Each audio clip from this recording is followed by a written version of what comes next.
بالله من الشيطان اللعين الرجيم بسم الله الرحمن الرحيم الحمد لله رب العالمين والصلاة والسلام على أشرف الأنبياء والمرسلين خاتم النبيين مولانا أبي القاسم محمد اللهم صل على محمد وآل محمد وعلى آله الأخيار المصطفين الأبرار اللهم صل على محمد وآل محمد بسم الله الرحمن الرحيم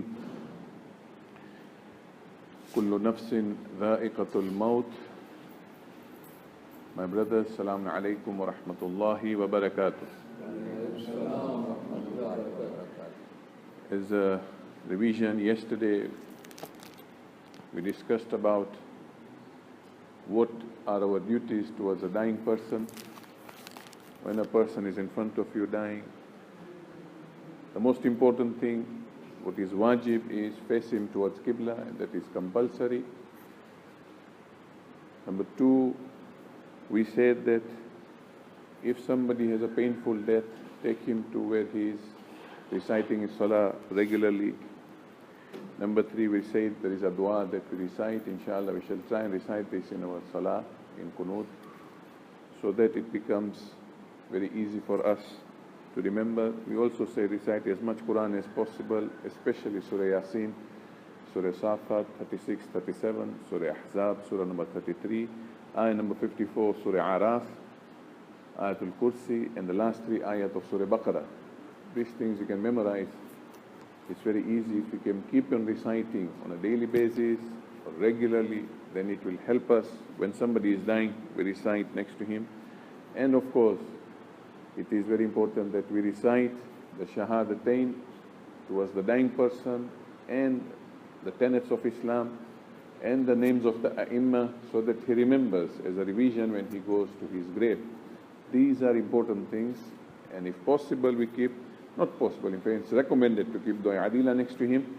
And this Dua Adila we shall discuss in our future sessions about the importance of Dua Adila. Question today: how do we know that somebody is now dying? How do we know? All right, there are two deaths. We cannot know if somebody is dying. One, if there is an accident which is going to happen, it happens. That's tough luck. Two, if somebody dies suddenly with a heart attack and he falls down and is dead, there's nothing you can do. And the third one is probably you don't get a chance is if somebody is asleep at night and he dies in his sleep.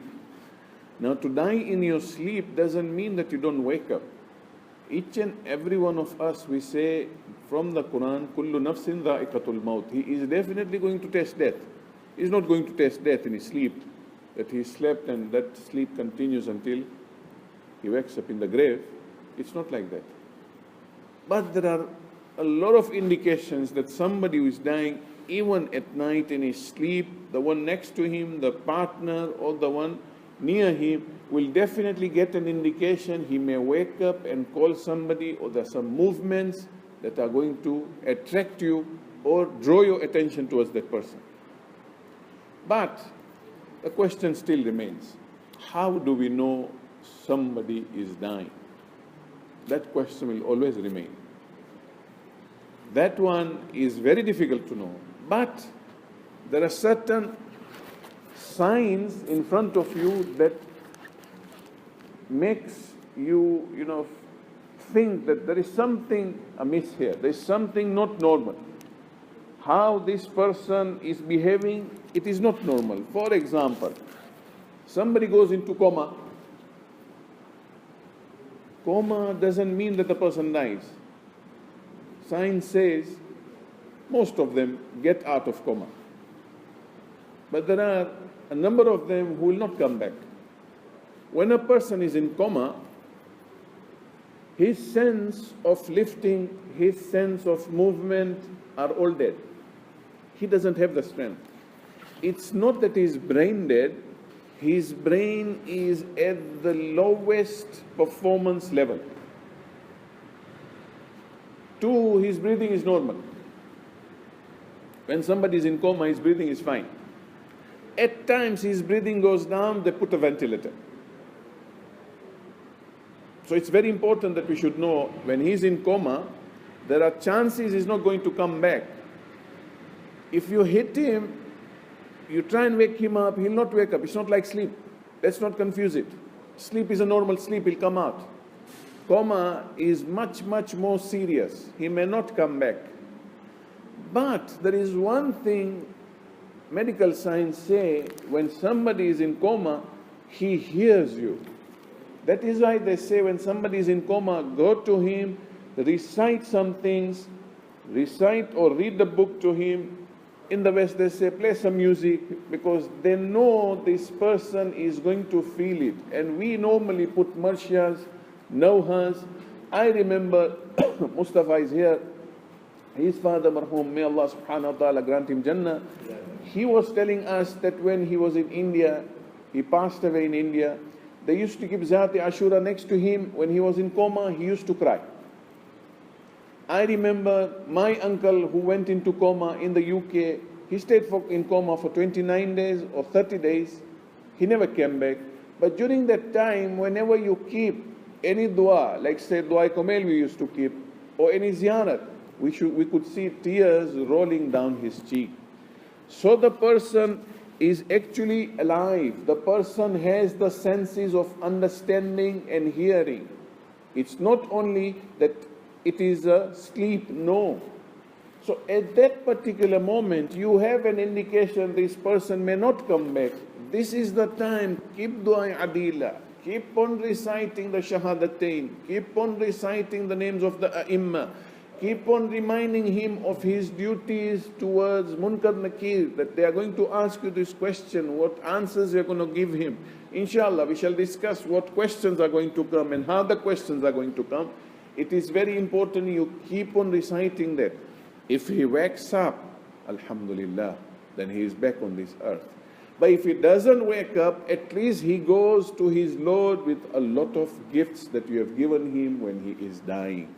Probably that is the most important time of his life, and he needs all this information for him to remind himself of the whole life he was reciting Allahu Akbar, La ilaha illallah, Muhammadur Rasulullah.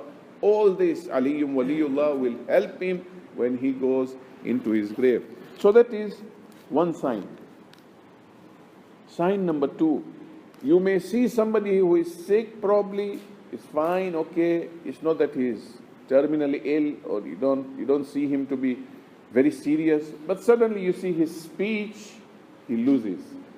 I told you, the first thing when a person is dying, although the soul starts coming out from the toes, to the feet, to the legs, to the midsection, to the chest, to the throat, and that is how, إِذَا بَلَغَتِ الْحُلْقُومِ, the Qur'an says, now from the throat the soul will come out. It's a process which is gradual.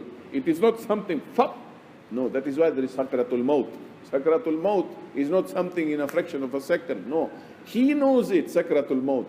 That's why it's a process. It comes out slowly until it reaches the throat and then it comes out. Inshallah, we shall discuss who takes out the soul and how it comes out, inshallah, in future discussions. But today, just one, because I've mentioned loss of speech. You should notice that somebody who is in that state will suddenly lose his speech. A person who is dying, all these things will start to die. The toes, the feet, the legs, the chest, the midsection, it will all die. Finally, it will die here and then it will come out. Before this thing happens, Allah subhanahu wa ta'ala orders the angels, or He instructs them, remove his power of speech. He is not supposed to discuss that Malakul Maut has come, or this angel has come, or this thing has come, or I'm seeing this, or I'm seeing that. You are not allowed to speak anything, because now he is not with you. وَنَحْنُ أَقْرَبُ إِلَيْهِ. We are now close to him. You are not close to him. For you, he is dead. He is gone. He is now with us. I will not allow him to discuss with you what is he seeing or what he is feeling. So the power of speech will disappear before somebody dies. Sallu ala Muhammad wa ali Muhammad. Allahumma salli ala Muhammad wa ali Muhammad.